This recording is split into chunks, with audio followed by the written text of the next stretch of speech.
Naam, ujambo na karibu popote ulipo. Tunapatana tena Alhamisi ya tarehe 6 mwezi wa 8 mwaka ni wa 2026 saa 11 jioni kwa ndani ya sauti ya Kaimosi, station ambayo inazidi kutamba na kutaratamba. Baadhi tu ya zile taarifa ambazo tumeweza kukuandalia ni baadhi ya taarifa za habari za biashara, za kilimo, za michezo na pia za kimataifa. Karibu, jina langu ni Captain Okwaz the Man.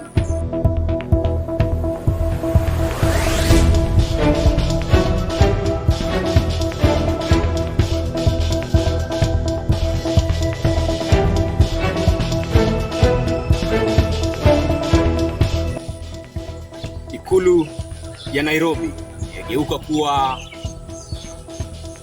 eneo la kitalii. Tuungana na mwanahabari wetu Elisha na mengi zaidi.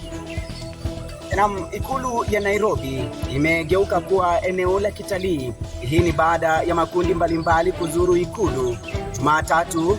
Waumini wa kanisa la Marafiki the Quakers wakizuru ikulu, huku siku iliyofuata wakuu wa dini ya Kiislamu wakiwa wageni wa rais kabla ya mabawabu kufika kule.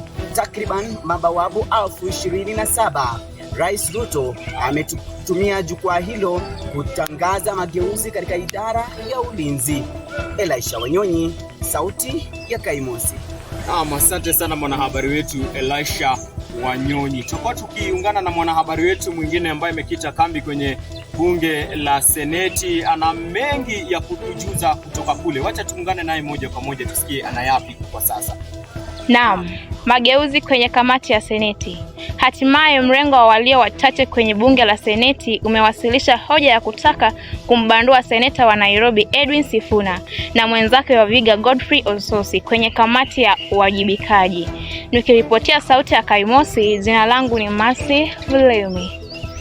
Naam, asante sana mwanahabari wetu Mercy. Na kufikia hapo basi tutakuwa tukitamatisha habari zetu kwa hivi sasa. Tutaungana tena mida ya saa 12 na saa 1 ambapo tutakuwa tukikuletea mengi ambayo yatakuwa yakijiri kutoka kwenye taifa hili la Kenya.